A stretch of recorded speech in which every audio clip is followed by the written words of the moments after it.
From 2019 to 2023, nearly 15% of the infants who died in Northeast Florida did so due to sudden, unexpected infant death, most of which were sleep-related.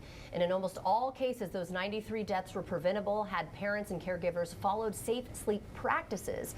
And advocating for children is one of the most important parts of Wolfson Children's mission, providing education and resources about safe sleep guidelines. So let's bring in Leah Othmer of Safe Kids Northeast Florida to give us some tips for parents. So thank you so much for joining us today. Such awful statistic, but at least you're here to help. Yes. And I appreciate that. Thank you for having me. Of course. So what are some of the most important things new parents should be aware of when they want to keep their kids safe and they're bringing them home? Yeah, there's so many things that we need to be aware of. But like you said, the number one thing that we see recently has been safe sleep deaths. So things like this pack and play right here, other things such as crib, bassinets are all safe sleep environments. So we really want to make sure that we're highlighting and we're figuring out where that baby should sleep when we bring them home.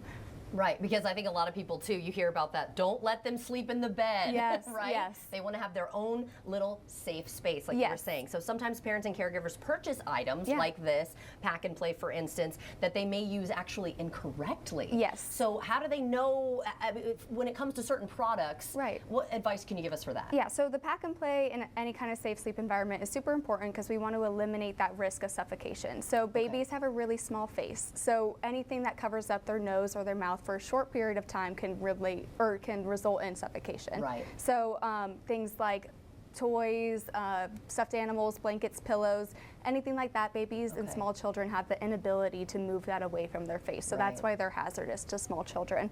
Other products such as this Boppy pillow right here, we really want to tell parents and caregivers or ask them, why are we buying these products? Are we buying them because of the intended use? Are we looking at those warning labels, things like that?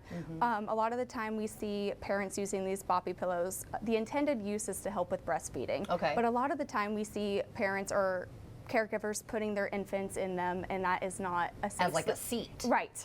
And they fall asleep, and it's not a safe sleep environment. Their nose and their mouth can be closed off, their airway can be closed off. So we really want to make sure that we're using our intended purposes of our products correctly. Definitely. So read those labels. Right. And I think a lot of times too, people look on social media and they want to get what the influencers get, not realizing I need to know how this actually works. 100%. Yeah, we see that all the time. Social media, generational influences, everything like that can cause these incorrect influences to parents and caregivers. So we want to make sure that they're reading those warning labels like you said and just using these products with the intended use. What would you say makes practice safe sleeping difficult? Why is that hard for parents? Yeah, like I know it's a new situation for them, right? But of course, like we just touched on, those influences. So you may see things that other people are using and think that you need that product as well, but really you don't.